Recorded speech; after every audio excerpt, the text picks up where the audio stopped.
Forward Operating Base Atlas sat in the heart of Helmand Province like a scar on the face of Afghanistan. The Hindu Kush Mountains painted black silhouettes against the bleeding orange sky. August 14th, 2011.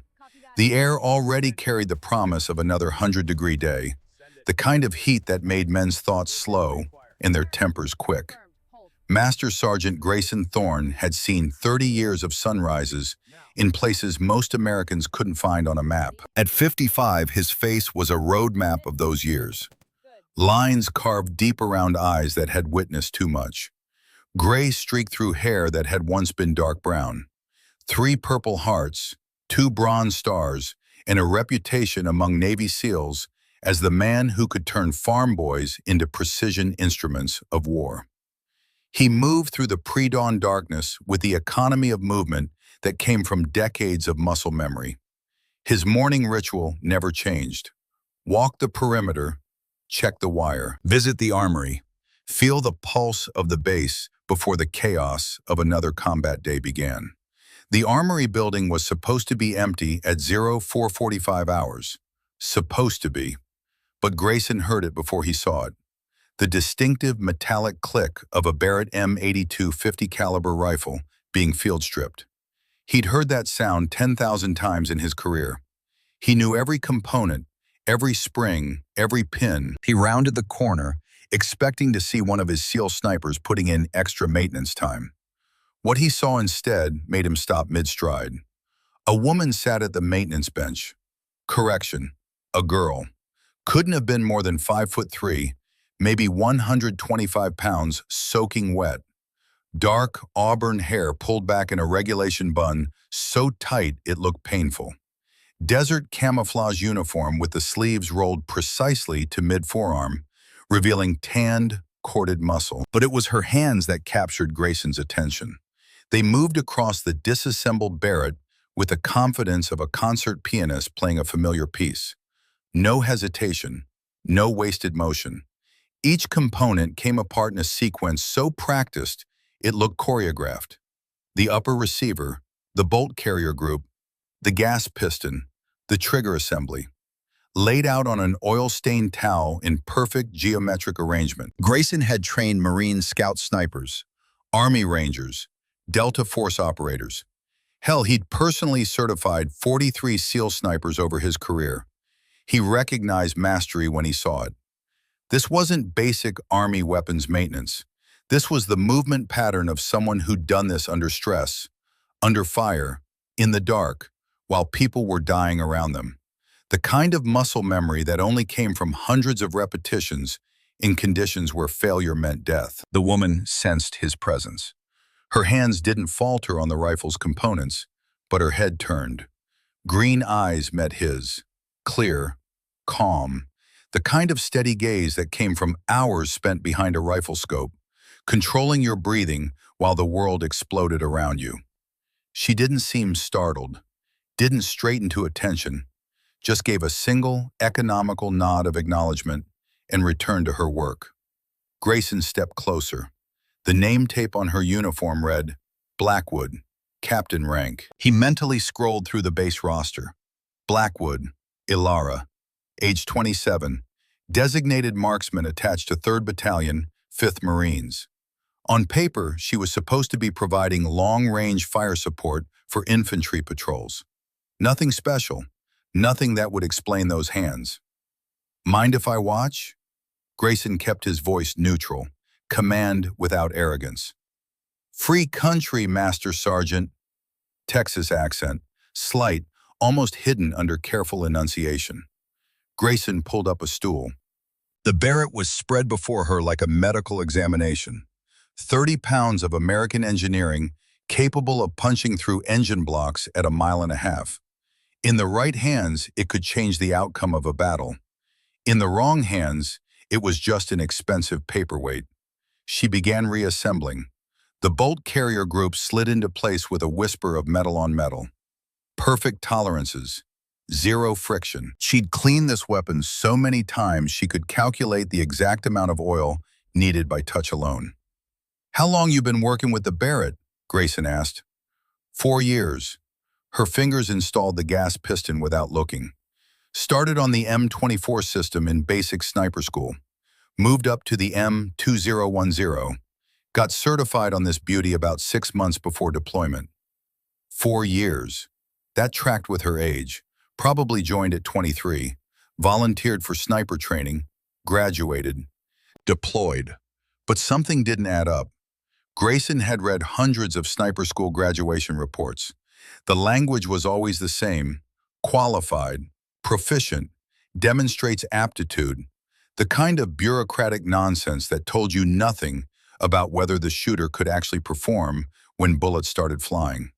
But this was different. See much action with it? He pressed, gentle, like coaxing a spooked horse. Ilara's hands stilled on the rifle's receiver, just for a heartbeat, then continued their mechanical dance. Some. Quiet. Almost too quiet. Enough to know what it can do when it needs to. There it was, that tone. Grayson had heard it before from his best operators. The ones who'd actually seen the elephant, actually pulled triggers on living, breathing human beings at distances most people couldn't comprehend. They never bragged, never boasted. Just that quiet acknowledgement that they'd crossed a line most humans never approached. The talkers were always the ones with the least to talk about. Ilara continued working, installing the muzzle brake, checking the scope mounts with fingertip pressure, feeling for the microscopic movement that would mean a loose mounting screw. At these ranges, a loose scope could mean the difference between a successful mission and catastrophic failure. She knew that. He could see it in the way she double-checked every connection point. The maintenance bay door swung open. Heavy boots on concrete. Corporal Bryce Ashford strutted in like he owned the place. 22 years old. Fresh-faced kid from Tulsa with exactly 7 months in country. He'd seen some action, enough to develop the swagger that young soldiers wore like armor against their own fear. "Morning, Captain Blackwood." Bryce's grin didn't quite reach his eyes. "Still playing with that big gun of yours?" Ilara didn't respond immediately. Her focus remained on installing the Barrett's barrel assembly. Grayson watched her jaw tighten. Microscopic. Most people wouldn't have noticed, but he'd spent 3 decades reading human tells. That tiny muscle flex said everything. "Got to keep it clean," Ilara said, voice flat, neutral, professional. "Never know when you might need to reach out and touch someone." Bryce laughed, sharp, edged with something that wasn't quite humor. "Yeah, well, maybe next time leave the long-range work to the boys, ma'am. We've got actual experience with this stuff." The maintenance bay went silent. Not the comfortable silence of people working, the heavy silence before violence. Grayson felt his own muscles tense. He'd seen this scenario play out 100 times. Casual dismissal wrapped in buddy-buddy language. The kind of thing that destroyed unit cohesion. The kind of thing that got people killed. He was about to intervene when Ilara looked up from her work. "Experience." She repeated the word slowly, like she was tasting it, testing its weight. "That's an interesting perspective, Corporal." Something in her tone made Bryce take a half-step backward. His smile faltered. Uncertain ground now. Ilara returned to her rifle, but Grayson caught the slight smile that played at the corner of her mouth.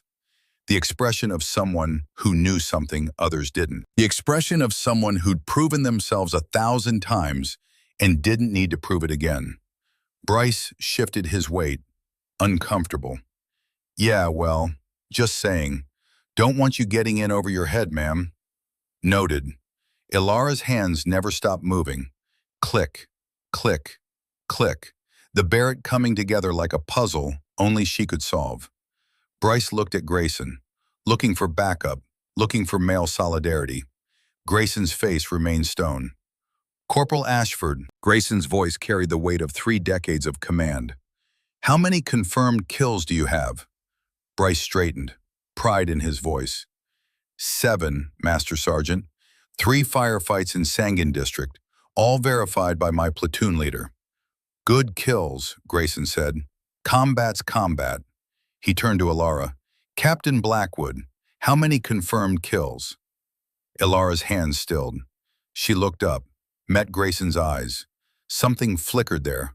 Reluctance. Pain. The weight of memory. I don't discuss numbers, Master Sergeant. Quiet. Firm. Bryce's grin returned. See? Probably hasn't. She's got more confirmed kills than your entire platoon combined. Grayson cut him off, voice like a blade. Now get out of my maintenance bay. Bryce's face went red, mouth opened, closed, opened again. No words came. He looked at Ilara. She'd returned to her work. Ignoring him completely, the ultimate dismissal. Bryce left, door slamming behind him. Grayson waited until the sound of boots faded. Why didn't you shut him down yourself? Ilara installed the final component. The Barrett was whole again, 30 pounds of precision death. She ran her hand along the barrel, checking for imperfections by touch alone. Proving myself to people like him wastes energy I need for the work. She lifted the rifle, sighted down the barrel at an imaginary target. Perfect cheek weld, perfect eye relief. The weapon fit her like it had been custom built. Besides, he'll figure it out eventually, or he won't. Either way, it doesn't change what I can do. Grayson felt something shift in his assessment of this woman. Smart, disciplined, confident without arrogance. The kind of operator you wanted at your back when everything went sideways. You do have a record though, don't you? Not a question, a statement. Ilara set the Barrett down, gentle, reverent. Sir, some things are classified for good reason. Before Grayson could respond, the base-wide speakers crackled to life. The watch officer's voice, urgent, clipped. All personnel, this is Atlas Tactical Operations Center. We have troops in contact, Eagle 6 convoy, Sangin Valley, coordinates to follow, multiple casualties, requesting immediate fire support, sniper teams to TOC immediately. This is not a drill. Ilara was already moving, strapping on her plate carrier, grabbing pre-staged ammunition, slinging the Barrett across her back with practiced ease. 68 pounds of equipment on a 125-pound frame. She moved like it weighed nothing. Grayson followed her to the Tactical Operations Center. The TOC was organized chaos. Radio operators coordinating air support, intelligence officers pulling up satellite imagery. Colonel William Hayes stood at the central display. 60 years old and straight as a ramrod. Korea veteran. 2 tours in Desert Storm. The kind of commander who'd earned respect through competence, not rank. The tactical display showed Captain Marcus Webb's convoy. 12 vehicles strung out along a narrow valley road. Red icons marked enemy positions. Too many red icons. Taking effective fire from ridge positions, the radio crackled. Static and the distinctive crack of incoming rounds.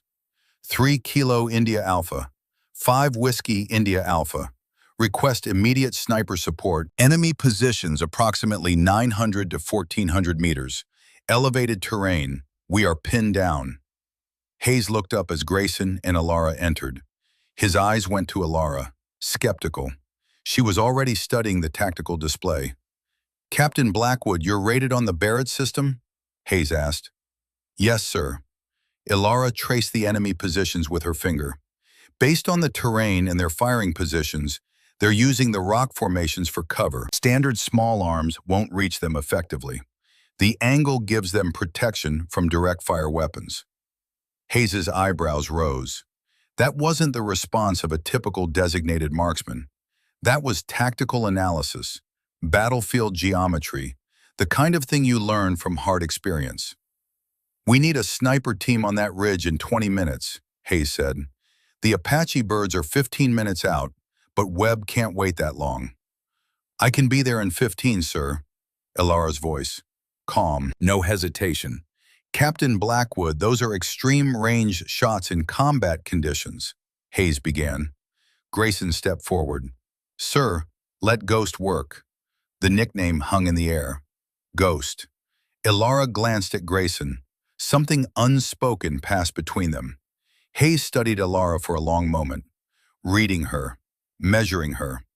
30 years of combat experience told him something that rank and gender couldn't. This woman was the real deal. Go. One word, command and trust combined. Ilara moved. Fast, efficient, no wasted energy. Grayson fell in beside her. Ghost? Ilara asked as they jogged toward the motor pool. Call it a hunch. Grayson grabbed his spotting scope and range-finding equipment. You move like a ghost. You shoot like a ghost. Might as well own it. They loaded into a Humvee, driver already waiting, engine running. The ride to the ridge position took 12 minutes. Brutal terrain. The vehicle bounced over rocks and dried creek beds. Ilara braced the Barrett carefully, protecting it like a child. The rifle was more than equipment. It was an extension of herself. The Humvee screeched to a halt. Ilara was out before the wheels stopped moving. She moved up the rocky slope like a mountain goat. 68 pounds of gear, 103-degree heat. She didn't slow down. Grayson followed. His 55-year-old lungs burned. Pride kept him moving. He'd trained too many young shooters to let one outpace him now. They reached the ridge crest. Ilara was already setting up.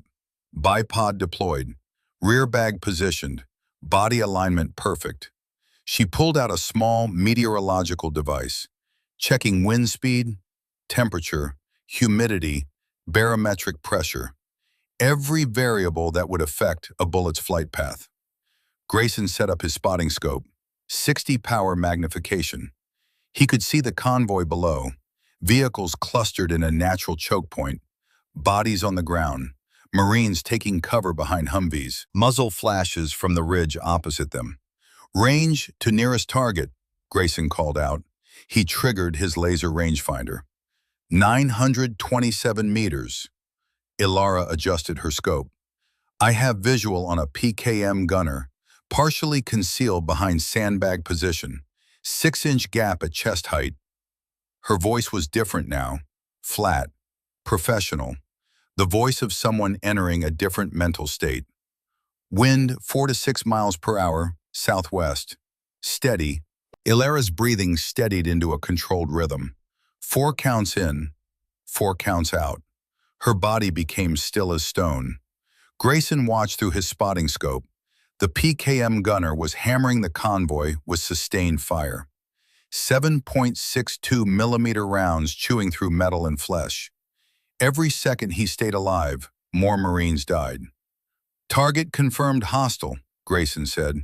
You're clear to engage. Ilara's finger rested on the trigger. Proper placement. First pad of the index finger. Not too much, not too little.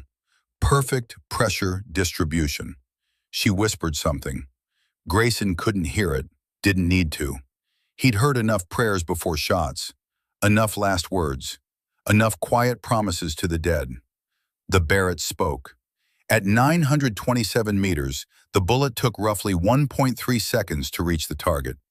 Grayson watched through his spotting scope. The PKM gunner's head snapped back, the 6-inch gap in the sandbags. Perfect shot placement. The man dropped like someone had cut his strings. Target down, Grayson confirmed. Ilara was already cycling the bolt, ejecting the spent brass, chambering a fresh round. Her eyes never left the scope. Second target, 1,185 meters, spotter moving behind pickup truck. Confirmed, Grayson said. He's moving left to right, approximately 2 miles per hour. Ilara led the target, calculating bullet flight time, predicting where the target would be when the round arrived. Advanced ballistics performed in her head faster than most people could use a calculator. The rifle cracked again. Through the spotting scope, Grayson saw the truck's cab window explode. The spotter collapsed. The shot had traveled through the glass, through the cab, and found flesh on the other side. Jesus, Grayson breathed. That's a hell of a shot. Ilara didn't respond, already scanning for the next threat. Third target, 1,340 meters. Motorcycle, Taliban commander based on the radio antenna. Grayson found the target, a man on a motorcycle moving fast, maybe 35 miles per hour across rough terrain, weaving between rocks. This wasn't just a long shot. This was a nearly impossible shot. "Target's moving too fast," Grayson said. "Wait for him to stop." "No time," Ilara's voice, flat, certain. "He's calling in reinforcements. I can see the radio. He stops, we lose our chance." Grayson watched her. She was calculating. Distance, target speed, lead time, bullet drop, wind drift, solving a physics problem that would take a computer several seconds. She had maybe 3 seconds before the motorcycle disappeared behind a boulder.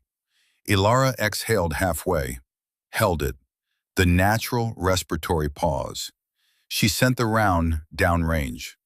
The motorcycle was 120 feet from where it had been when she pulled the trigger. The round caught the rider in the upper torso. The bike went down in a spectacular crash, tumbling, throwing up dust. The rider didn't get up. "Confirmed kill," Grayson said. His voice carried a note of awe he couldn't quite hide. "Captain, that was a moving target at over 1,300 meters. That's world-class shooting." Ilara's face remained expressionless, scanning, hunting. "Fourth target, 1,287 meters. Behind boulder, can't get a direct shot." Grayson found the position. A Taliban fighter crouched behind a rock formation. Smart, using natural cover, no clean shot. The only exposed area was a few inches of shoulder, not enough to guarantee a kill. "No shot," Grayson said. "Wait for him to move." Ilara studied the rock face, the angle, the composition, her mind working through something Grayson couldn't see. "I have a shot," she said. Before Grayson could ask what she meant, the Barrett fired. Through his spotting scope, Grayson saw the round impact, not on the target, on the rock face, 6 inches to the left of the fighter's position. The 50 caliber round hit granite at supersonic speed. The rock exploded. Fragments, shrapnel, pieces of bullet jacket and stone moving at lethal velocity. The Taliban fighter screamed, visible even at this distance. He stumbled out from cover, clutching his face, his neck shredded by stone fragments. Ilara broke the shot again. Center mass. The fighter dropped. Grayson sat back, stunned. "You just calculated a ricochet shot at 1,200 meters under combat stress." The angle was right. Ilara ejected the brass. Granite's hard enough to fragment the bullet, but not absorb all the energy. Basic physics. Basic physics. Grayson had trained scout snipers for 20 years. He'd never seen anyone attempt a ricochet shot beyond 300 meters. The variables were too complex, the margin for error too small. This woman just did it at 4 times that range, and she called it basic physics. The radio crackled, Captain Webb's voice, strained but alive. "Atlas, Eagle 6, all threats neutralized. I don't know what kind of guardian angel you sent, but she just saved 14 lives. Request immediate medevac for wounded." Hayes's voice came over Ilara's radio. "Ghost, status." Ilara keyed the mic. 4 targets engaged. 4 targets eliminated. Area secure for medevac operations. "Outstanding work. Return to base for debrief." The ride back was silent. Ilara cleaned the Barrett in the moving Humvee. Methodical. Practiced. Grayson watched her hands. Steady. No tremor. No shake. She just killed 4 human beings at extreme range, and her hands were rock solid. That told him 2 things. First, she'd done this before. Many times. Second, she'd made peace with it. Whatever psychological process soldiers went through to reconcile taking human life, Ilara had completed that journey. The debriefing room felt sterile after the heat and chaos of the ridge. Colonel Hayes sat at the head of the table, intelligence officers on either side, Grayson and Ilara across from them. "Captain Blackwood," Hayes opened a personnel file, Ilara's file. "According to your records, you're qualified expert on the M24 sniper system. Completed Army Sniper School at Fort Benning with honors. Deployed to Afghanistan 7 months ago as a designated marksman." He looked up. Nothing in here about Barrett qualification. Nothing about the kind of tactical analysis you demonstrated in the TOC. and certainly nothing about ricochet shots at extreme range. Ilara sat at attention, eyes forward. Sir, my file reflects my official training history. Official? Hayes latched onto the word, meaning there's unofficial history. Silence. Ilara's face remained neutral. Grayson leaned forward. Sir, with respect, I've trained Navy SEAL snipers for 20 years. What Captain Blackwood demonstrated today wasn't Army sniper school technique. That was Tier 1 operations work. The kind of shooting you don't learn at Benning. Hayes studied Ilara, reading between the lines of her service record, looking for the gaps, the unexplained periods, the sanitized sections. Captain Blackwood, Hayes closed the file. Did you have a prior assignment that's not reflected in your standard personnel record? Ilara's jaw tightened. Minute movement. Sir, I had a temporary duty assignment. Task Force Nightfall. 18 months. Classified under Special Access Programs. The room went very quiet. Task Force Nightfall. Grayson knew the name, barely, whispered about in SEAL team rooms. A CIA hunter-killer unit. They didn't conduct raids. They didn't capture high-value targets. They eliminated specific threats with surgical precision. And they did it from distances that made conventional forces nervous. Nightfall, Hayes' voice carried new respect. Counter-sniper operations. Yes, sir. Ilara's voice steady, professional. Taliban and Al-Qaeda had been targeting U.S. officers with trained marksmen, disrupting command and control. Nightfall's mission was to identify and neutralize those snipers before they could operate. How many? Grayson asked. He needed to know, needed to understand exactly what kind of operator sat across from him. Ilara met his eyes. 47 confirmed kills, Master Sergeant, all at ranges exceeding 800 meters. 32 of them beyond 1,500 meters. 47. Grayson felt the number settle in his gut like a stone. Most career snipers would be proud of 20 confirmed kills over a full 20-year career. Ilara had 47 in 18 months. Hayes leaned back. What's your longest confirmed kill, Captain? Ilara was quiet for a moment, remembering, or maybe deciding whether to say it out loud. Make it real. 3,247 meters, sir. Her voice barely above a whisper. March 23, 2010. 3 observers with laser rangefinders verified the distance. 2 from my unit, 1 from CIA ground branch who was conducting surveillance on the target. The room fell silent.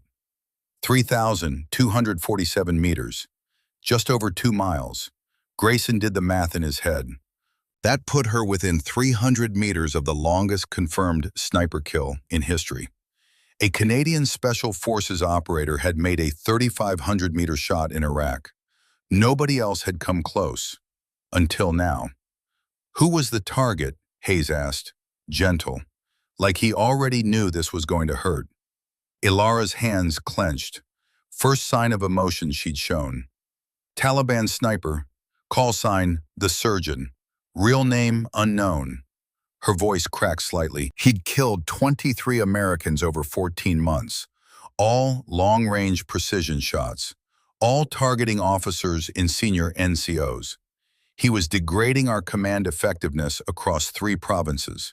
She paused, breathing carefully, controlling something that wanted to break free. The surgeon killed my father, Master Gunnery Sergeant Everett Blackwood, February 7th, 2009. Shot him through an armored Humvee viewport at 2,960 meters. My father bled out before medevac arrived. Grayson felt the pieces click into place. Ilara Blackwood hadn't joined the Army for patriotic duty or career advancement. She joined for revenge. Spent 18 months hunting the man who killed her father. And when she found him, she'd reached out across 2 miles of empty air and delivered justice. I'm sorry for your loss, Hayes said quietly. Your father was a legendary Marine. Everett Blackwood trained half the scout snipers in the Corps during the 80s and 90s, including me. He was the best instructor I ever had. Ilara's eyes glistened. First tears Grayson had seen, she blinked them away. Professional. Controlled. If your father trained you, Hayes continued, then I understand why you're this good. But I need to know something. Why isn't any of this in your official record? Why was your time with Task Force Nightfall classified? Ilara looked down at her hands. Sir, after I eliminated the surgeon, I was discharged from Task Force Nightfall. The shot was successful. The distance was verified. The target was confirmed dead. She took a breath.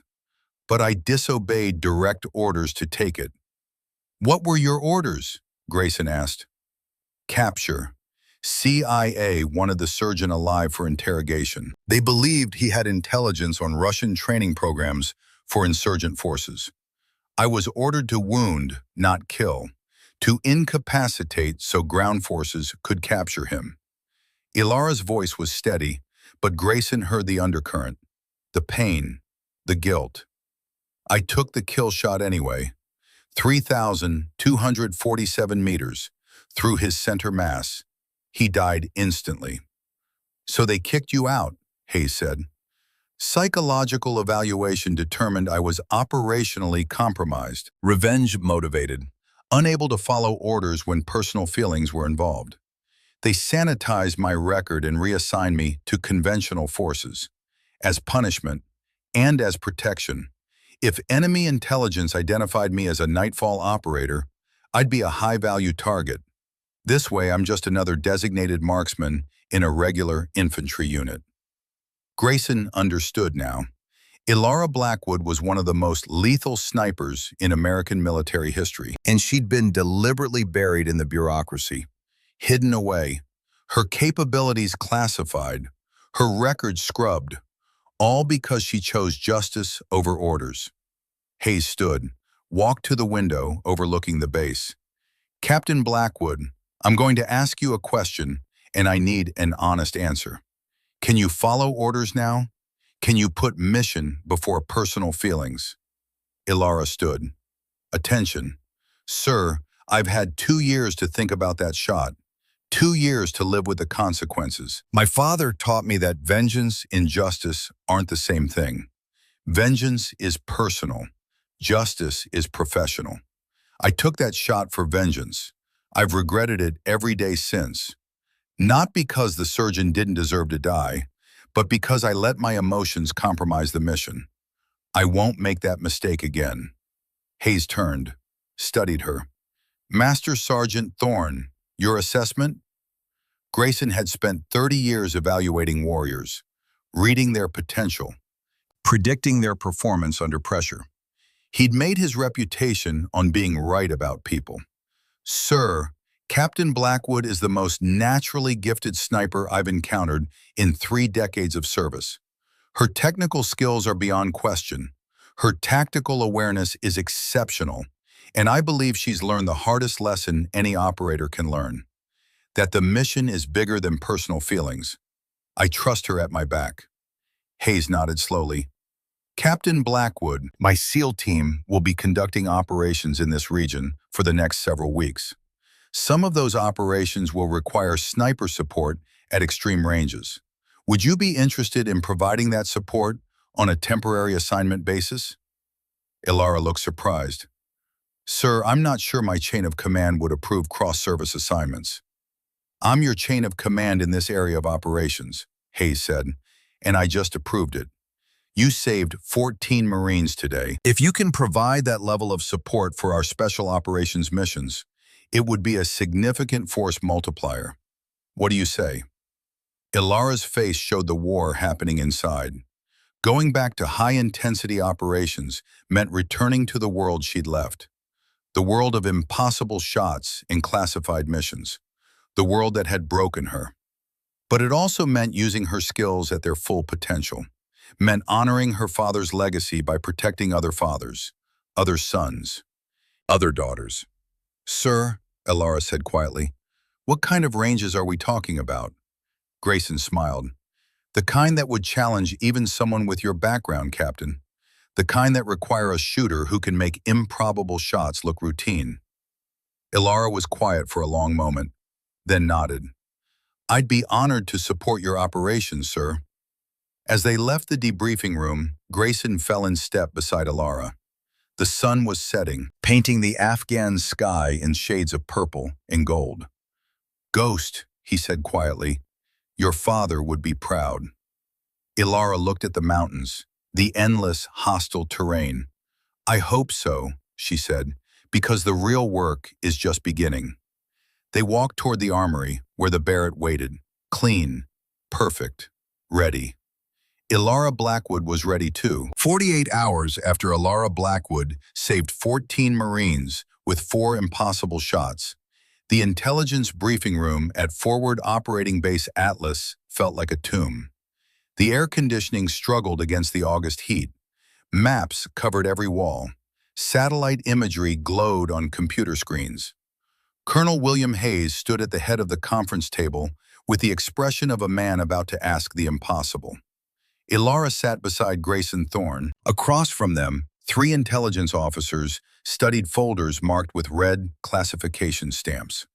The kind of folders that didn't leave the room. The kind that detailed operations nobody would ever read about in newspapers. Hayes pulled up a photograph on the main display.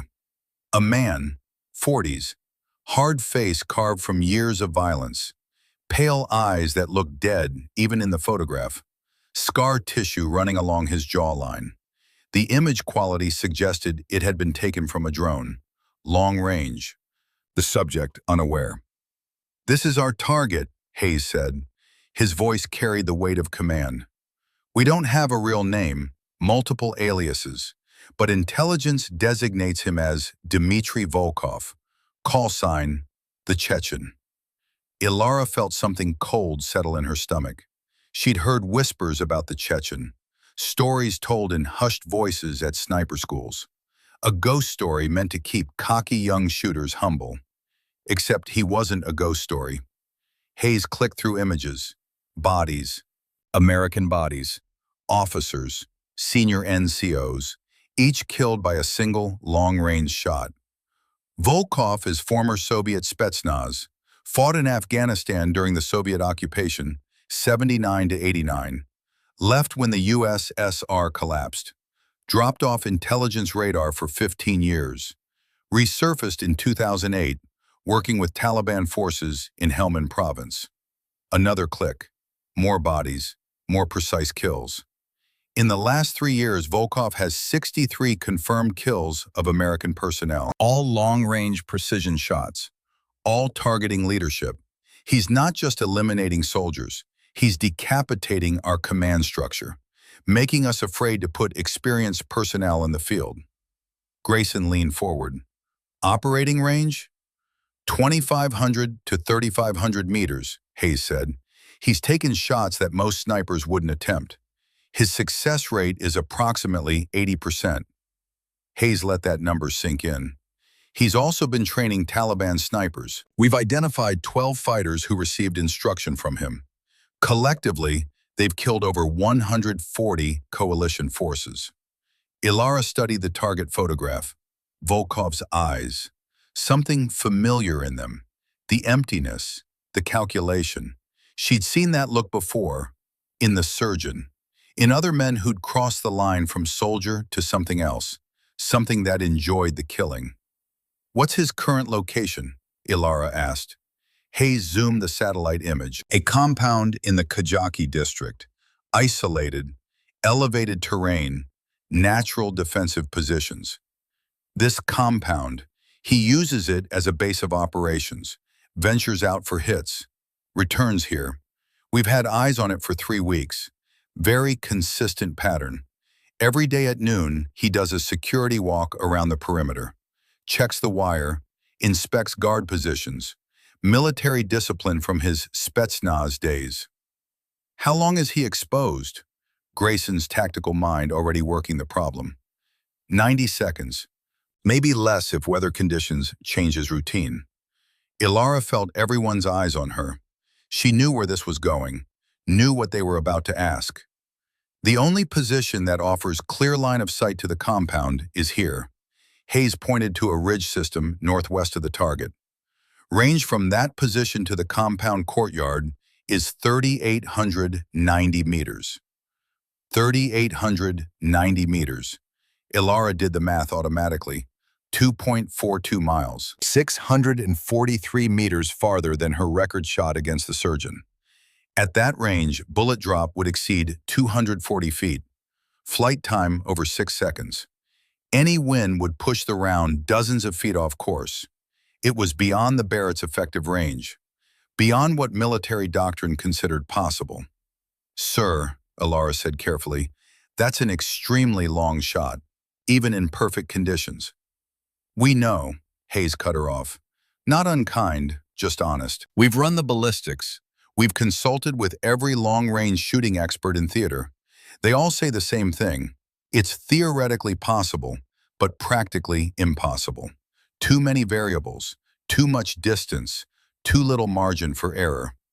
He looked at Ilara directly. "But you've made a shot at 3,247 meters.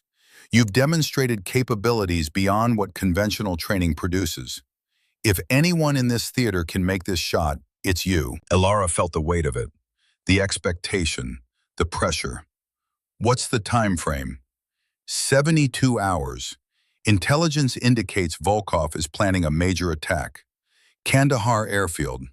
We've intercepted communications about a coordinated assault. Truck bombs, rockets, small arms. If he succeeds, casualty estimates range from 200 to 300 personnel. 200 to 300 lives. Fathers, sons, brothers. The number hit Ilara like a physical blow. She thought about her own father, Gunnery Sergeant Everett Blackwood, killed by a sniper's bullet because he'd been in the wrong place at the wrong time. How many other families would receive those notifications if she didn't take this shot? But there was something else. Hayes hadn't mentioned it yet, but Ilara could feel it coming. "Sir, what are the rules of engagement?" Hayes exchanged glances with the intelligence officers. "That's complicated. The CIA has an interest in this target. They believe Volkov has intelligence about Russian training operations. Their preference would be capture, not kill." There it was. Ilara felt Grayson stiffen beside her. "You want me to wound him?" Ilara's voice flat.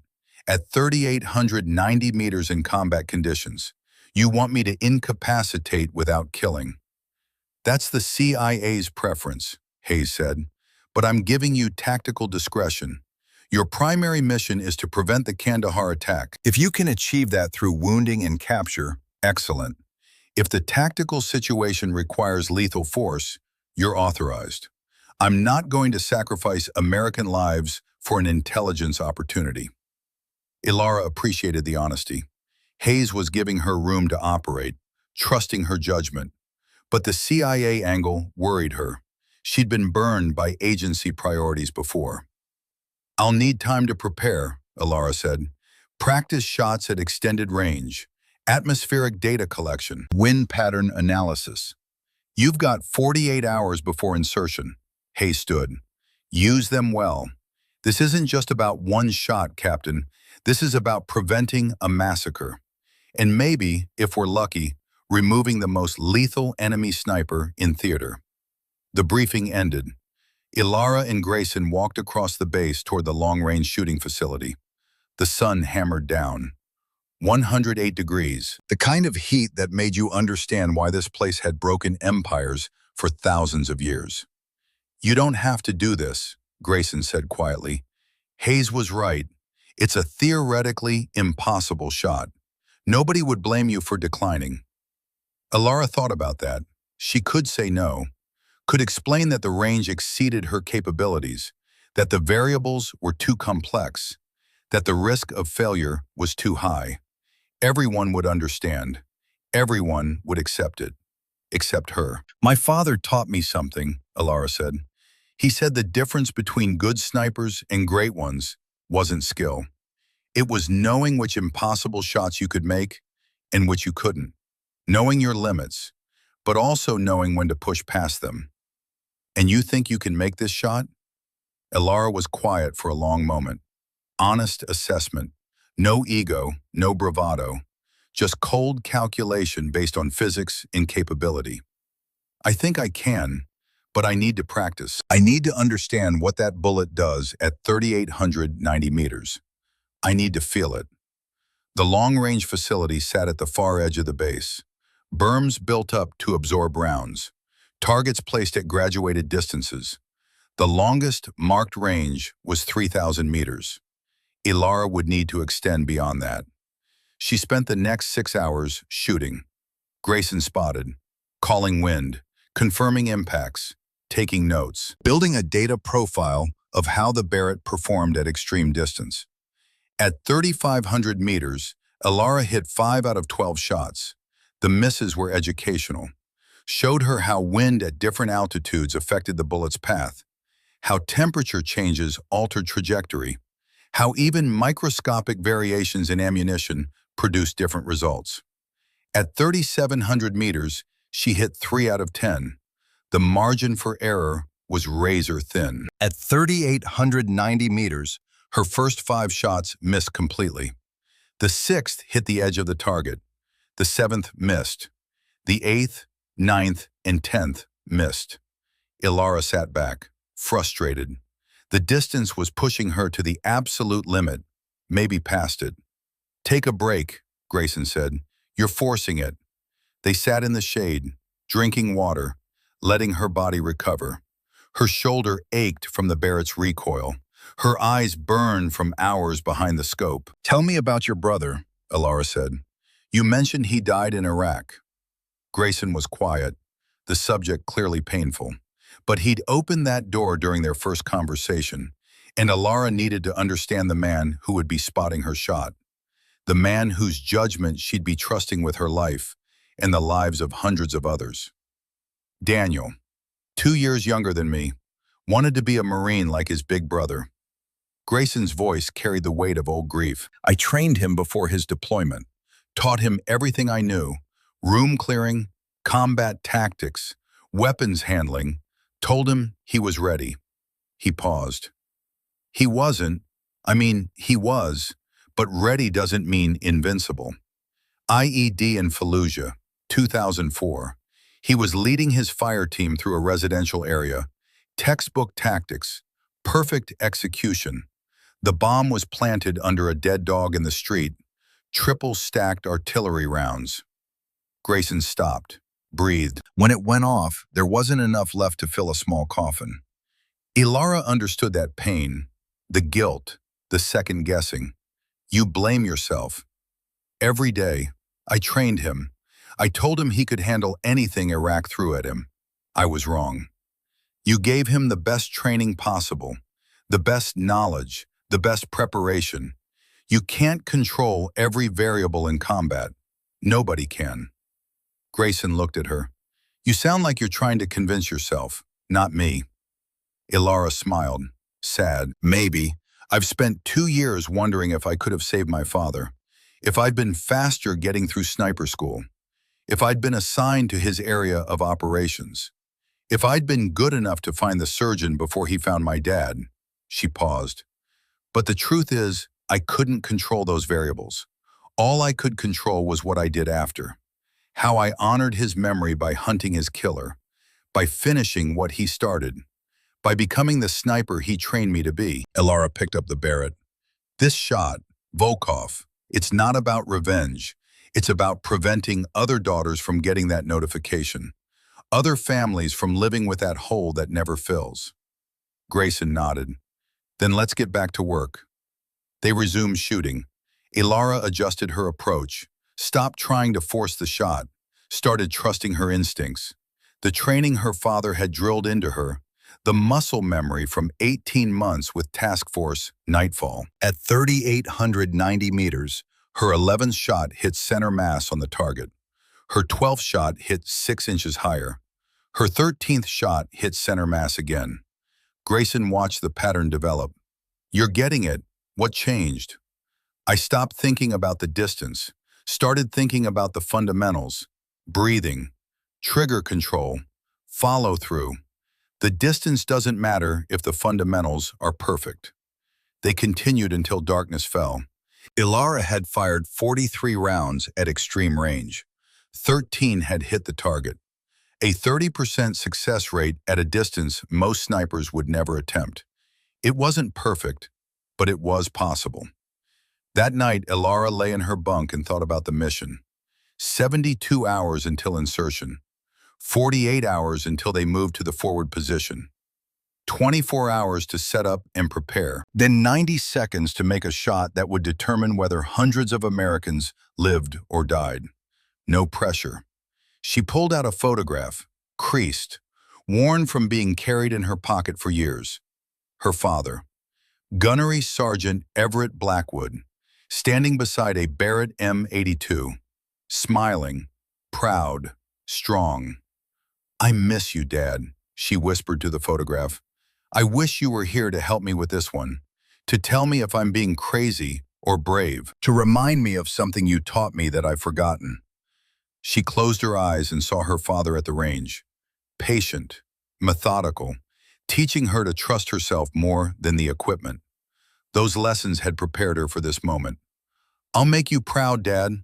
I promise." The next morning she woke to chaos. Explosions rocked the base. Elara was out of her bunk and into her gear in 30 seconds. Plate carrier, helmet, rifle, moving toward the sound of combat on pure instinct. The base was under attack. Rockets, small arms fire, coordinated assault on 3 sides. Elara reached the TOC. Hayes was coordinating defense. Radio operators calling for air support. Medical teams preparing for casualties. "What's the situation?" Elara asked. Hayes looked grim. "Probe attack, they're testing our defenses. This is Volkov's signature. He hits with precision strikes to identify weak points, then plans his major assault based on what he learns." "How many casualties?" "2 wounded so far. Could have been worse. They're pulling back now." As Hayes predicted, the attack ended 15 minutes after it began. The Taliban fighters melted back into the mountains, taking their intelligence with them. An hour later, in a secure conference room, Hayes reviewed attack footage with grim intensity. "They knew exactly where our ammunition storage was," the S2 intelligence officer said, tracing the rocket impacts on the display. "Not our fuel depot, not the motor pool. They went straight for the bunker that's not marked on any map." Elara felt ice in her stomach. "Sir, that's actionable intelligence, inside intelligence." Hayes' jaw tightened. "We've had 3 precision strikes in 2 weeks, each one targeting infrastructure that requires base access to identify. Someone here is feeding them targeting data." Grayson's voice was hard. "Do we have suspects?" "Working the problem. Whoever it is has access to operational schedules, guard rotations, supply manifests." Hayes looked directly at Elara. "Your mission is now code word classified. Nobody outside this room knows the details, not even your own chain of command. If there's a mole, we don't give them the chance to compromise you." The weight of it settled over Elara. Somewhere on this base, an American was betraying his brothers. Might already know about her. Might already be planning how to stop her. She'd have to succeed before whoever it was could act. An intelligence officer approached Hayes with a radio. "Sir, we're getting reports from informants in Kajaki district. Volkov is moving up his timeline. The Kandahar attack is happening in 24 hours, not 72. Elara felt the timeline compress. 24 hours total. They'd need to insert immediately, set up in darkness, wait for tomorrow's noon window. 1 shot, no second chances. Hayes turned to her. "Can you be ready?" Elara thought about her practice session. 30% success rate at a range that exceeded the Barrett's design parameters. In a combat environment with hostile forces nearby, with the lives of hundreds depending on perfect execution, with a possible traitor on base who might compromise her position. "Yes, sir," she said. "I can be ready." Grayson appeared at her elbow. "We need to talk, privately." They walked to an empty storage room. Grayson's face was serious, more serious than she'd seen since they met. "I just got intelligence from my SEAL contacts," Grayson said, "about Volkov, about why the CIA wants him alive." "Go on." He's not just former Spetsnaz, he's former GRU, Russian military intelligence. He didn't leave when the Soviet Union collapsed. He was reassigned. Deep cover. The Russians sent him back to Afghanistan to train insurgents, to bleed American forces, to test new tactics and weapons systems. Ilara felt the pieces clicking together. The CIA wants to know what the Russians are planning. More than that, they think Volkov has intelligence about Russian operations in other theaters. Syria, Ukraine, Libya, everywhere the Russians are working through proxies. He's a treasure trove of classified information. Grayson's expression darkened. There's more. I pulled some strings, called in favors from old contacts. He paused. Ilara, Volkov didn't just kill your father. He trained the surgeon, taught him advanced techniques, provided him with equipment. Your father was killed with a Russian-made bullet, fired from a Russian-made rifle, by a sniper trained by Russian intelligence. The room seemed to tilt. Ilara grabbed the wall for support. My father was killed by Russian intelligence. Indirectly, but yes, Volkov has been running a program to create insurgent snipers specifically to target American leadership. Your father was one of hundreds killed in that program. The surgeon was just one of Volkov's students. Ilara felt rage building, hot, consuming, the same rage that had driven her to disobey orders and kill the surgeon, the same rage that had gotten her kicked out of Task Force Nightfall. Ilara, Grayson's voice cut through the red haze, I'm telling you this because you need to know, but I'm also telling you that you cannot let this become personal. If you take that shot for revenge, you'll miss. Anger makes shooters sloppy. You taught me that when you told me about your father's lessons. Ilara breathed, controlled, pushed the rage down into a lockbox in her mind. I know. I understand. Do you? Because the CIA is going to pressure you to wound, not kill. They're going to remind you that his intelligence could save American lives. And they're right. His information could prevent future attacks. Grayson looked at her with decades of hard experience in his eyes.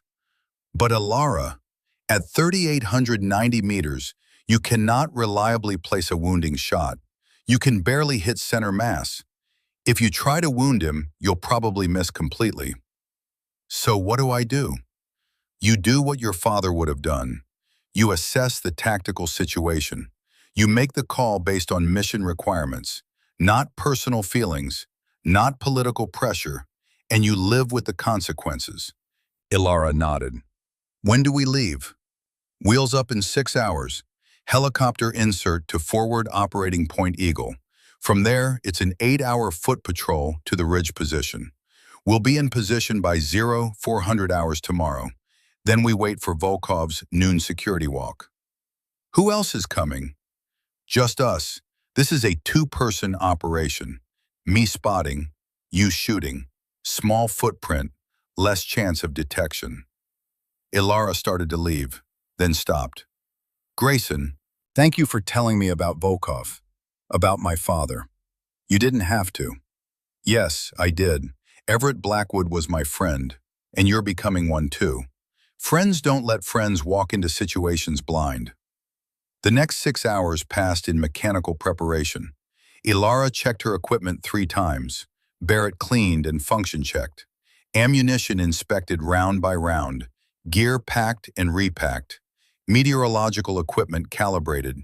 Range-finding equipment tested. She pulled out 2 special rounds. Brass casings engraved with her father's initials. E.B. Everett Blackwood. She'd carried these rounds since the day he died, saving them, waiting for the shot that mattered most. Under magnification, Ilara discovered hairline stress fractures in both casings. 20-year-old brass from her father's Desert Storm deployment. Metal fatigue. Risk. Catastrophic chamber failure. Grayson found her staring at the rounds. Use standard ammunition. Your father would want you alive, not sentimental. Ilara studied the fractured brass under the light. The cracks ran deep, nearly halfway through the casing walls. If this failed during the second shot, Volkov turning, only one chance remaining. You know what happens if this fractures mid-chamber, Grayson said. Gas blowback, scope to the face. You could lose your right eye. Chamber rupture would destroy the rifle. Zero follow-up capability. Ilara's jaw said. Then the first shot better sever that chain clean, because I won't get a third chance. She slipped both EB rounds into the magazine, heard them click home. Her father's initials, her father's legacy, her father's war. Let's move out, she said. Grayson did the same with his spotting equipment. 60-power scope, laser rangefinders, ballistic computers, communication gear. Everything triple-checked. They ate a final meal in the dining facility. Neither spoke much, the weight of the mission settling over them like a physical thing. At 1600 hours, they loaded into a Black Hawk helicopter. The crew chief gave them a thumbs up. The rotors spun up. The helicopter lifted into the Afghan sky. Ilara watched the base shrink below them, wondered if she'd see it again, wondered if this mission would end like so many others, with a flag-draped coffin and another family destroyed.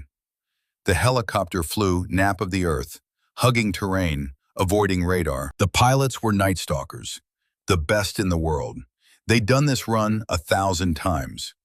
40 minutes later, they touched down at Forward Operating Point Eagle, a small outpost manned by 2 squads of Marines. Remote, isolated. The kind of place you sent people who'd done something to piss off their command, or the kind of place you staged from when you didn't want anyone to know you were there. The Marine lieutenant in charge met them, young, maybe 25, but his eyes were older. Combat ages people fast. Master Sergeant, Captain, he shook their hands. We've got your route planned, 8 hours to the ridge position. We'll have a QRF standing by in case you need emergency extract. Appreciated, Grayson said. We'll radio when we're in position. They left at 1800 hours. Sunset still 2 hours away. The patrol route took them through some of the most hostile terrain in Helmand Province. Rocky, mountainous, perfect ambush country. Ilara carried 68 pounds of gear, the Barrett across her back, ammunition distributed in her pack and pouches, water, food, medical supplies, everything she needed to survive and operate for 48 hours, if necessary. Grayson carried 55 pounds, his age showing in the way he moved. Careful, economical, conserving energy for when it mattered. They moved in silence, tactical spacing, eyes scanning for threats. Afghanistan had a way of killing careless soldiers. Mines, ambushes, simple bad luck. You respected the terrain or it killed you. Night fell. They continued by moonlight and night vision. The landscape turned green and ghostly. Shadows became potential threats. Every rock could hide an enemy. Every sound could be an ambush developing. 4 hours in, they stopped for water. Ilara's legs burned. Her shoulders ached. The Barrett felt like it weighed 100 pounds instead of 30. How you holding up? Grayson asked quietly. Fine, Ilara drank. Conserved. They had a long way to go. Your father would be proud of you, making this patrol, preparing for this shot. He knew the cost of this work. He'd be proud you're willing to pay it. Ilara looked at the stars, brilliant in the unpolluted Afghan sky. The same stars her father had seen, the same stars that had watched him die. I hope so, she said. I really hope so. They continued, hour after hour, climbing, moving, the ridge position getting closer. At 0:30:45, they reached it. Grayson set up the spotting scope. Ilara assembled the Barrett. They created a hide position using natural terrain features. Concealment, protection, clear line of sight. Ilara ranged the target area. The laser rangefinder painted the compound with invisible light. Range 4,087 meters, Ilara said quietly. 4,087 meters, even farther than the briefing had indicated, 200 meters farther than she'd practiced. Grayson looked at her, question in his eyes. Ilara did the math. At this range, bullet drop would be 247 feet. Flight time, 6.4 seconds. Even a slight wind would push the round dozens of feet off target. It was beyond impossible. It was insane. "I can make it," Ilara said. Not bravado, not confidence, just cold assessment of capability. "I know you can," Grayson replied. "But should you?" Ilara thought about that. About Kandahar airfield. About 200 innocent people who would die if she didn't take this shot. About her father. About every American who died because of Volkov's training program. "Yes," she said. "I should. I have to." They settled in to wait. 7 hours until Volkov's security walk. 7 hours to prepare, to calculate, to quiet her mind and let her training take over. 7 hours until the shot that would make or break her career. 7 hours until she found out if Ilara Blackwood was the sniper her father believed she could be. The sun began to rise over the mountains. Gold light spilled across the peaks. Another Afghan dawn in a war that measured time in bullets and blood. Ilara closed her eyes, breathed, centered herself. When she opened them again, she was ready. The sun climbed slowly over the Hindu Kush mountains, transforming the Afghan landscape from shadow to brutal clarity. Ilara living their lives, unaware that death watched from an impossible distance. Grayson Thorne lay beside her, eye pressed to his spotting scope, 60 power magnification. He'd been calling atmospheric conditions every 15 minutes for the past 3 hours, building a data profile, understanding how the air moved between their position and the target. "Wind steady at 12 miles per hour, Grayson said quietly. "Northwest, temperature climbing, 86 degrees now. Barometric pressure holding at 29.2. Ilara made minute adjustments to her scope, calculating. At 4,087 meters, that wind would push her bullet 34 feet to the right. She'd have to aim at a point in empty space. Trust physics and mathematics to curve the round back onto target. Her father's voice echoed in memory. "Long-range shooting isn't about the rifle, Ilara.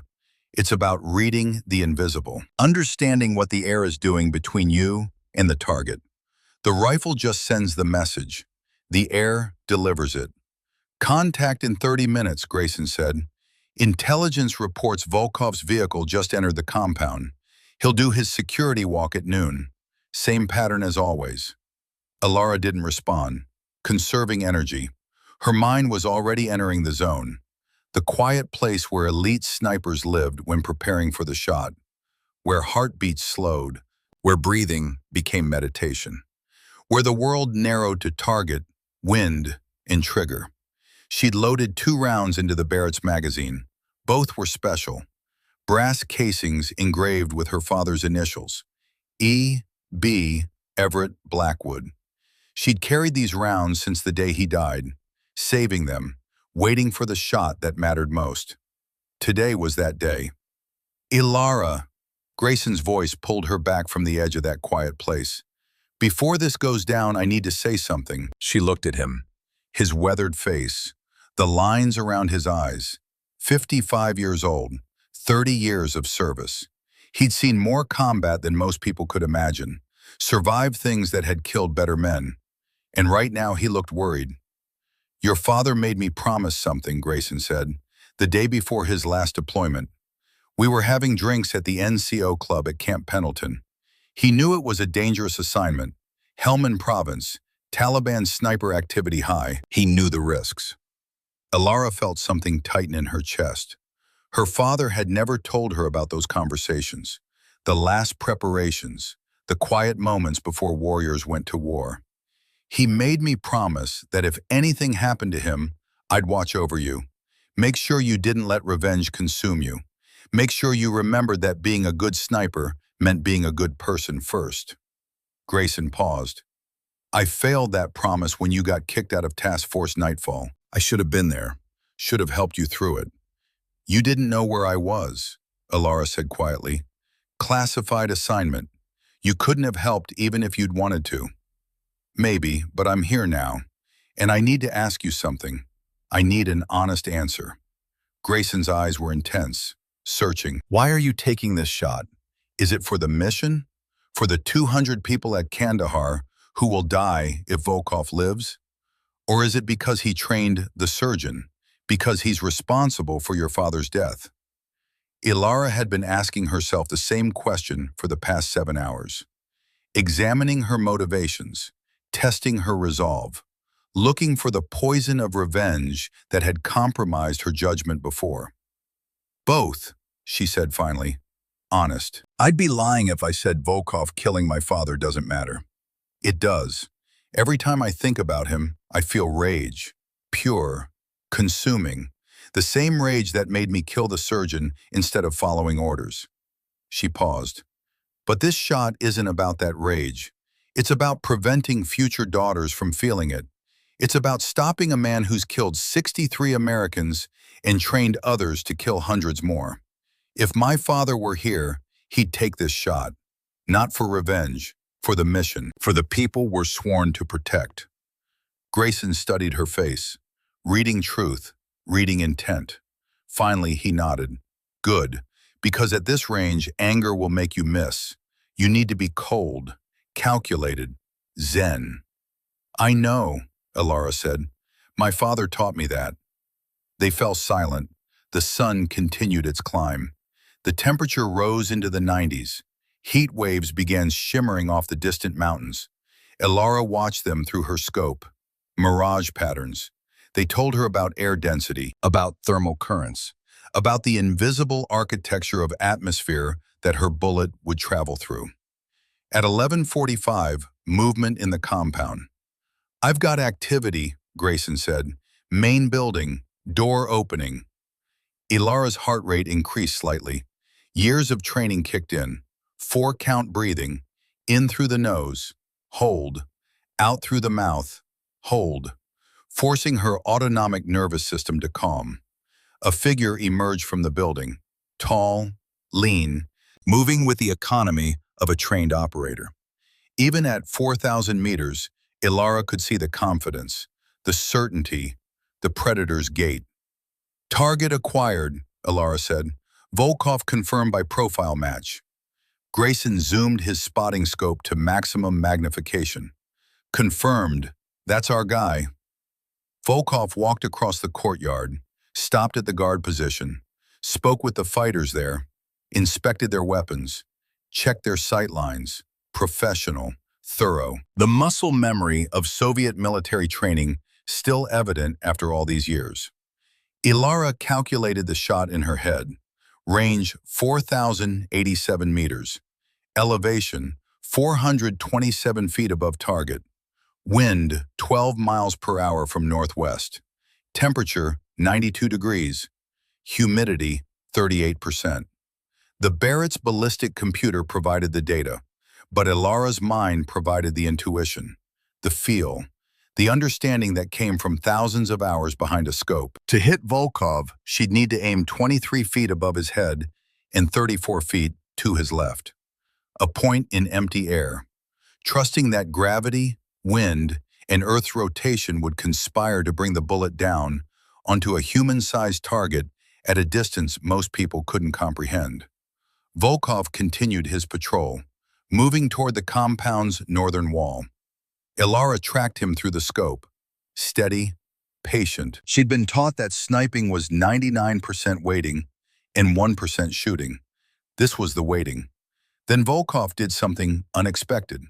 He stopped, pulled out a cigarette, lit it, stood there smoking, completely still. Wind check, Ilara said. Holding steady, 12 miles per hour northwest, consistent. This was it.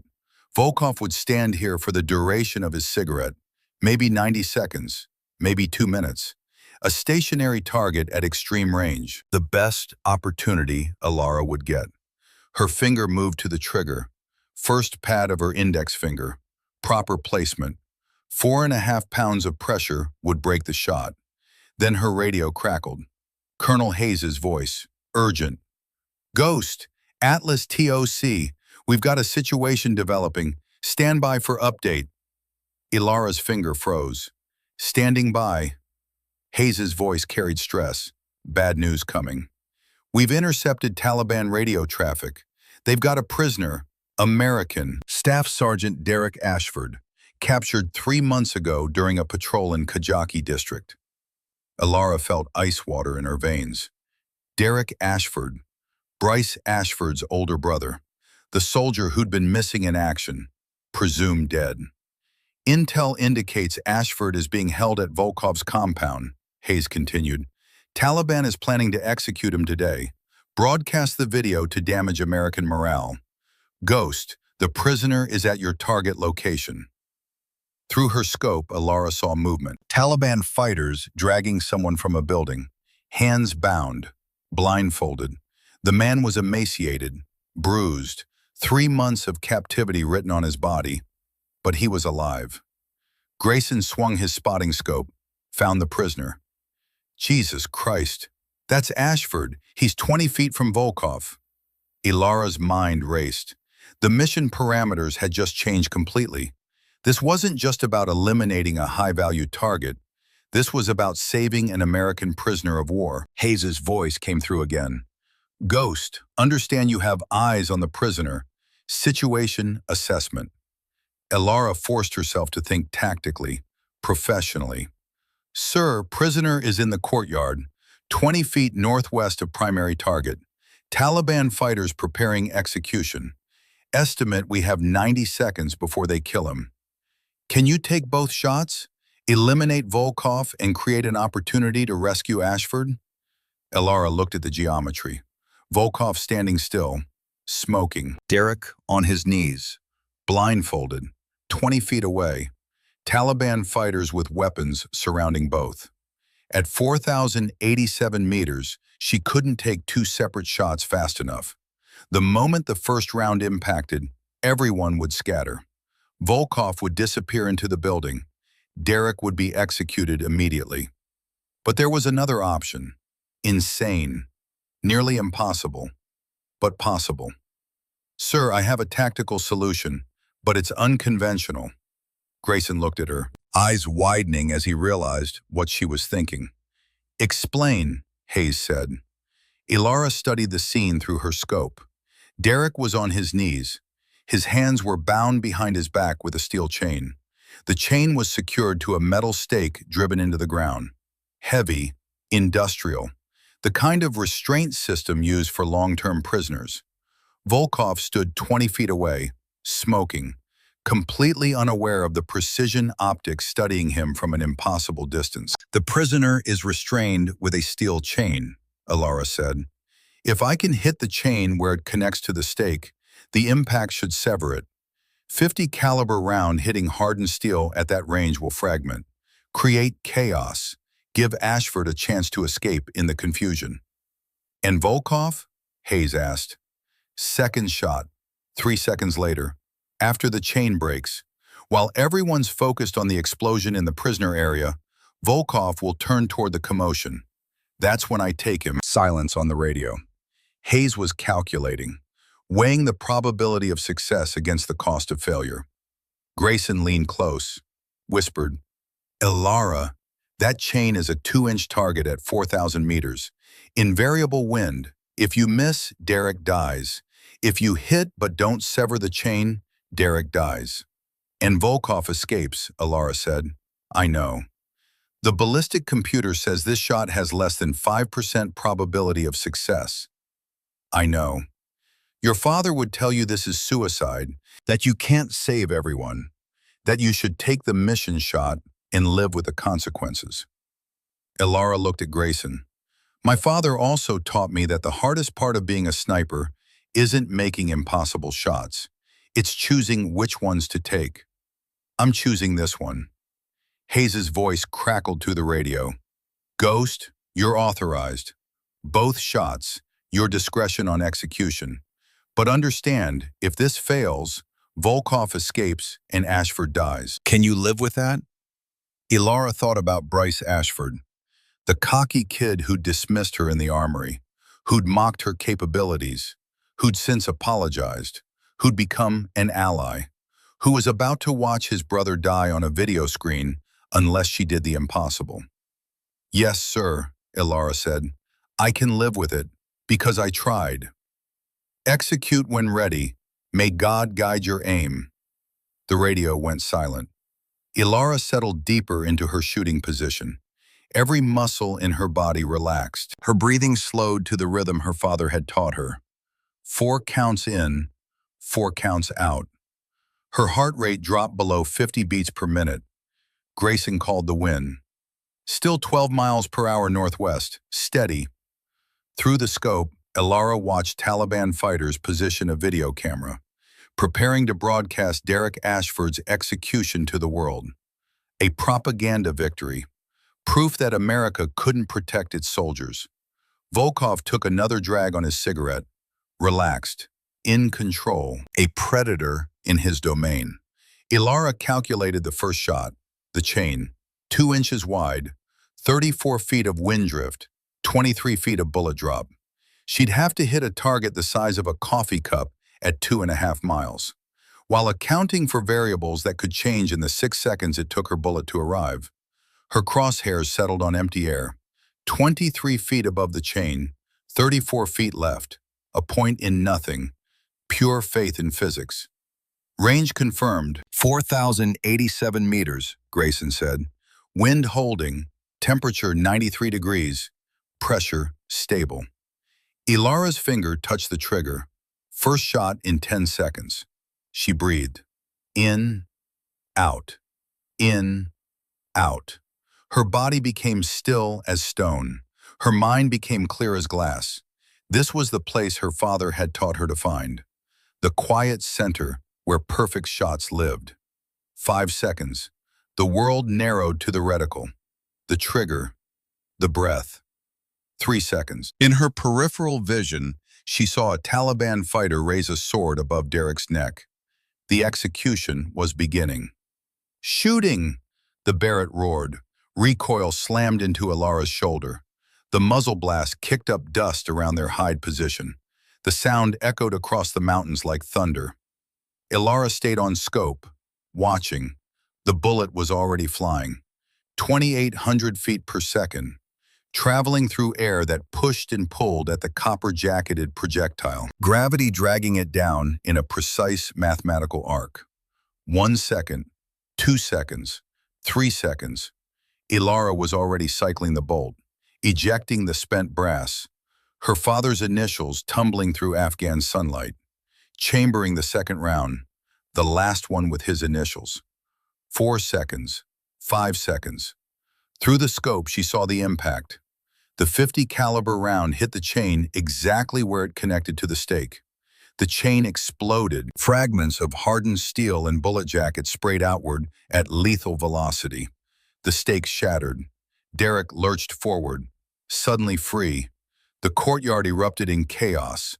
Taliban fighters spinning, shouting, confusion rippling through their formation. Volkov turned toward the commotion, dropping his cigarette, reaching for the pistol at his belt. Ilara's crosshairs were already on him, tracking, leading, accounting for his movement. 6 seconds. She fired the second shot, the last round with her father's initials, leaving the barrel at 2,800 feet per second, beginning its own impossible journey across 2.5 miles of hostile air. The moment the round left the chamber, Ilara felt it. The brass fracture splitting, gas blowback, searing heat scorching her right cheek, the scope recoiling into her eyebrow, blood streaming into her eye. But the round was away. 1 second. Derek Ashford was running, hands still bound, blindfold slipping, running toward the compound wall. 2 seconds. Taliban fighters opening fire, shooting at Derek, bullets kicking up dirt around his feet. 3 seconds. Volkov bringing his pistol up, aiming at Derek. A final kill before escape. 4 seconds. Ilara held her breath, watched, prayed. 5 seconds. 6 seconds. The bullet arrived. Through the scope, Ilara saw Dmitry Volkov's chest explode. The .50 caliber round impacted just left of his sternum, center mass, the kind of shot that left no room for survival. Volkov's body lifted off the ground, flew backwards 6 feet, landed in a spreading pool of crimson. dead before he hit the ground. "Target down," Grayson said. His voice carried awe. "Both shots, both hits. Ilara, you just made 2 successful shots at 4,000 meters. That's impossible." Through the scope, Ilara watched Derek Ashford reach the compound wall. A Taliban fighter grabbed him. Derek, hands still bound, headbutted the fighter, broke free, climbed the wall with the desperate strength of a man who'd survived 3 months of hell and wasn't going back. "Atlas, Ghost," Ilara transmitted. "Primary target eliminated.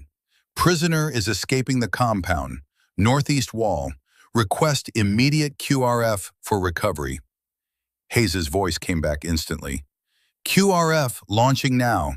Helicopter 2 minutes out. Ghost, I don't know how you made those shots, but you just saved that man's life and eliminated our highest priority target. Outstanding work." Ilara didn't respond.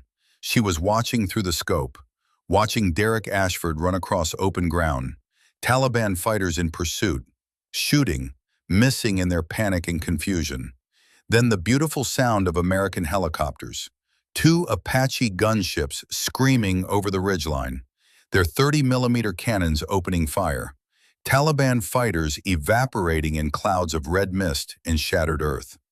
A Black Hawk descended, fast rope deploying, Marines sliding down, securing Derek, covering fire, professional extraction. 60 seconds later, the Black Hawk lifted off with Derek aboard. The Apaches provided cover, rockets streaking into the compound, destroying buildings, eliminating threats. Justice delivered at supersonic speed. Ilara sat back from the Barrett. Her hands were shaking. First time in years. The adrenaline finally catching up. The magnitude of what she'd just done settling into her bones. Grayson put a hand on her shoulder. "You did it. Both shots. 4,087 meters. That's the longest confirmed combat kill in military history. And you did it twice. In 6 seconds." Ilara looked at the spent brass beside her. 2 casings. Her father's initials catching the Afghan sun. E.B. She picked them up, held them carefully. These would go in a special place when she got home, right next to his photograph. "My father always said the best shots are the ones that save lives, not just take them," Ilara said quietly. "Today I saved one and stopped hundreds from being taken at Kandahar." They packed their equipment, beginning the long patrol back to forward operating Point Eagle. The Marines there would provide security for the return to FOB Atlas. As they moved down from the ridge, Ilara allowed herself one look back. The compound was burning now. Apache rockets had done their work. Volkov's training facility, his safe haven, his legacy of death, all burning. Her father's killer was dead. The man who trained him was dead. The program that had killed hundreds of Americans was ended. It should have felt like victory, like completion.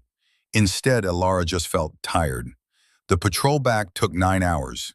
They moved carefully. Taliban forces in the area would be angry, looking for revenge, looking for the sniper who'd reached out across 2 miles of hostile air and killed their leader. But Ilara and Grayson were ghosts. They moved through the terrain without trace, without sound. By the time Taliban fighters reached the ridge where they'd shot from, the only evidence would be 2 spent brass casings, a calling card from an invisible warrior. They reached forward operating Point Eagle at 2100 hours. The Marine lieutenant met them with hot coffee and news. "Derek Ashford's in surgery at Kandahar," the lieutenant said. "Doctors say he'll make it, malnourished, dehydrated, some broken bones that healed wrong, but he'll live. His brother's on a helicopter right now going to see him." Ilara felt something warm in her chest. Bryce Ashford would see his brother alive, would get to tell him he'd been forgiven, would get another chance. Not everyone got that. They helicoptered back to FOB Atlas at midnight. Ilara expected to go straight to debriefing. Instead, as she stepped off the Black Hawk, she saw the entire base personnel in formation. Hundreds of soldiers, Marines, sailors, airmen, standing at attention. Colonel Hayes stood at the front. As Alara approached, he called out, "Attention to orders!" The entire base snapped to attention. Hayes stepped forward. "Captain Ilara Blackwood, today you conducted a precision strike operation at a range of 4,087 meters. You engaged and eliminated a high-value target responsible for 63 American deaths. You simultaneously rescued a prisoner of war under active threat of execution. You prevented a planned attack on Kandahar airfield that would have killed an estimated 200 to 300 coalition personnel." He paused. Let the weight of those words settle. Your shots today represent the longest confirmed combat kills in military history. Your actions represent the highest ideals of American service. You are a credit to your uniform, your family legacy, and your nation. The base erupted in applause, cheering.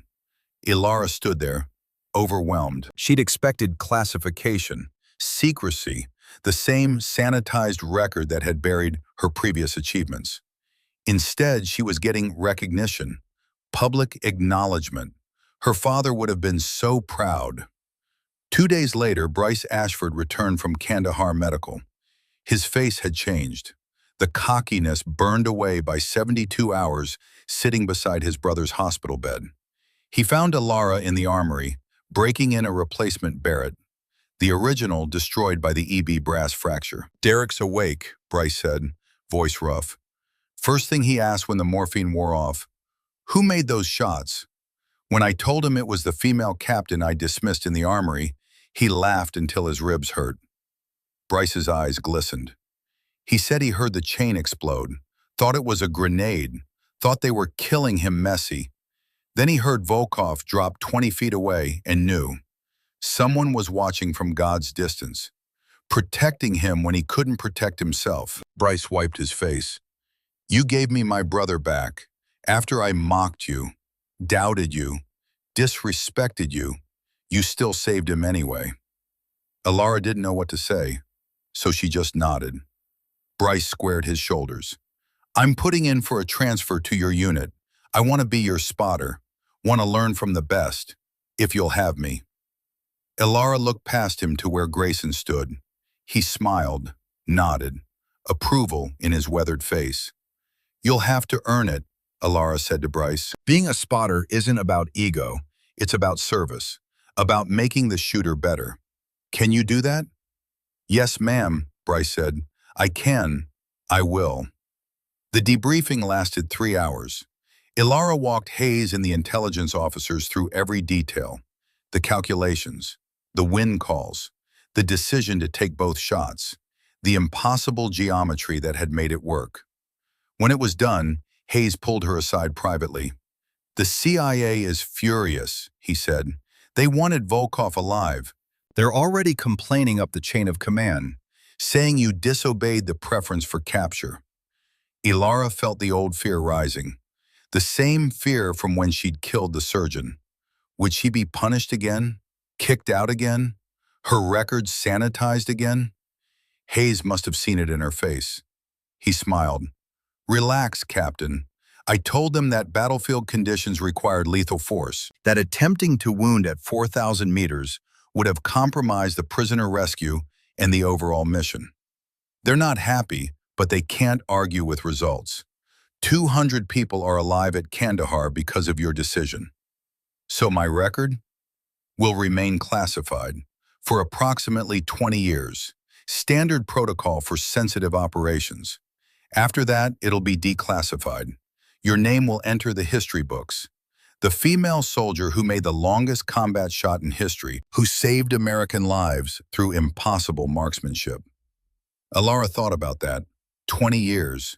She'd be 47, maybe retired, maybe teaching, maybe telling this story to students who wouldn't quite believe it. "I can live with that," she said. "There's one more thing," Hayes said. "I've been authorized to offer you a position, training assignment, Advanced Scout Sniper School. You'd be an instructor, teaching the next generation of long-range shooters, passing on your father's legacy. Interested?" Alara thought about it. No more combat deployments. No more impossible shots. No more lying on mountains waiting to kill people at distances they couldn't imagine. Instead, teaching, mentoring, creating new generations of precision shooters who would protect Americans the way she had. Her father had been an instructor, had taught hundreds of Marines, had shaped careers and saved lives through the knowledge he'd shared. Maybe it was time for Alara to do the same. "Yes, sir," she said. "I'm very interested." 3 years later, Staff Sergeant Alara Blackwood stood in front of her first class at Advanced Scout Sniper School. 35 students, including 9 women, all looking at her with a mixture of skepticism and curiosity. She was young for an instructor, only 30, but her reputation had preceded her. Whispers about impossible shots, classified operations, records that couldn't be discussed. "My name is Staff Sergeant Blackwood," she said. "Some of you have heard stories about me. Some of those stories are true. Most are exaggerated. But here's what you need to know. I'm here to teach you how to become precision shooters, how to make difficult shots in combat conditions, how to save American lives through marksmanship." She paused, made eye contact with each student. "But more importantly, I'm here to teach you something my father taught me, that being a good sniper isn't about the shots you take. It's about the shots you choose not to take. It's about judgment, about restraint, about understanding that every trigger pull has consequences that ripple far beyond the target." A hand went up. One of the female students, young, maybe 22, reminded Alara of herself at that age. "Instructor Blackwood, is it true you made a 4,000-meter shot?" Alara smiled. "That's classified, but I'll tell you this. If you master the fundamentals I'm going to teach you, if you practice until the rifle becomes an extension of yourself, if you learn to read wind and atmosphere like your native language, then there's no such thing as an impossible shot. There are only improbable ones. And with enough skill and enough faith, you can make the improbable routine." She walked to the rifle rack, pulled out a Barrett M82, the same model she'd used in Afghanistan, the same weapon that had reached across impossible distances and delivered American justice. "This rifle will become your closest companion. You'll learn every component, every function, every limitation. You'll practice until you can field strip it blindfolded, until you can calculate ballistics faster than a computer, until you can make a shot at 1,000 meters with the same confidence you'd have at 100. Alara set the Barrett on the demonstration table. Let the students see it, touch it, feel the weight of the weapon and the responsibility it represented. "My father used to say that rifles don't kill people. Bullets don't kill people. Bad decisions kill people. As snipers, you'll make life and death decisions from distances where the enemy can't see you, can't fight back, can't defend themselves. That power comes with responsibility. Use it wisely. Use it honorably. Use it the way Americans expect their warriors to use it." Over the next 3 years, Alara trained 216 students. Bryce Ashford became her best spotter, then deployed as a sniper himself. Grayson Thorne retired at 58, recommended Alara as his replacement for advanced training operations. That evening, on the 10th anniversary of her father's death, Alara visited Arlington National Cemetery. She placed flowers on Gunnery Sergeant Everett Blackwood's grave, stood there in silence, remembering. A shadow fell across the headstone. Alara looked up to see an older woman, white hair, kind eyes, wearing a Gold Star mother's pin, the symbol of women who'd lost children in military service. "Are you Alara Blackwood?" the woman asked. "Yes, ma'am. My son was at Kandahar Airfield, that day in August 2011, the day they say an attack was prevented, the day someone killed a terrorist leader from over 2 miles away." The woman's eyes filled with tears.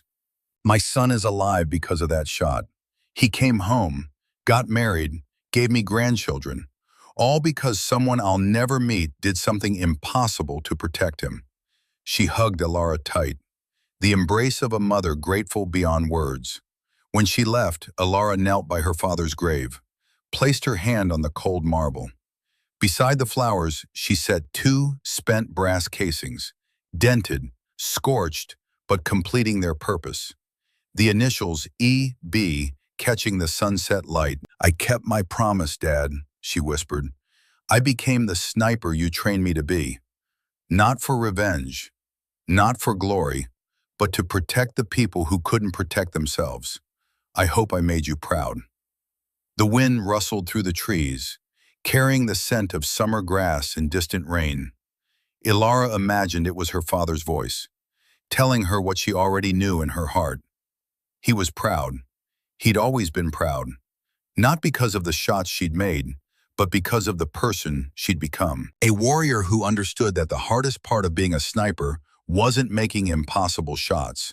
It was choosing which ones to take, and living with the consequences of both the shots taken and the shots withheld. Ilara Blackwood stood, straightened her shoulders, walked away from the grave toward the parking lot, toward her car, toward the rest of her life. Behind her, the inscription on her father's headstone caught the afternoon sun. Master Gunnery Sergeant Everett Blackwood, 1952 to 2009. He taught others to aim higher, and his daughter had proven that the best way to honor a teacher's legacy wasn't through revenge or records. It was through passing the lessons forward, through teaching others, through transforming pain into purpose, through becoming the person her father had always believed she could be. A ghost who protected the living, a warrior who chose justice over vengeance, a sniper who understood that the longest shot wasn't measured in meters, it was measured in lives saved, in futures protected, in legacies honored. And by that measure, Ilara Blackwood's shot would echo through generations. The next morning, Ilara stood on the Advanced Scout Sniper School range. A young woman, couldn't be more than 23, struggled with windage calculations at 800 meters. "Forget the computer," Ilara said, kneeling beside her. "Feel the wind on your face. Watch the mirage. Your body knows more than the machine does." The student looked at her, green eyes, determined, reminded Ilara of herself at that age. "My father taught me that," Ilara continued, "and his father taught him. That's how this works. We pass it forward. One shot, one student, one generation." She placed her hand over the students on the rifle. "Now, breathe and trust yourself." The rifle spoke. 800 meters downrange, the target rang steel. The student's face lit with wonder. Ilara smiled. Her father's legacy, living on through new hands, new eyes, new warriors who would one day teach others the same lessons. The longest shot wasn't 4,087 meters. It was this, right here, this moment, teaching someone to aim higher, invisible, impossible, immortal.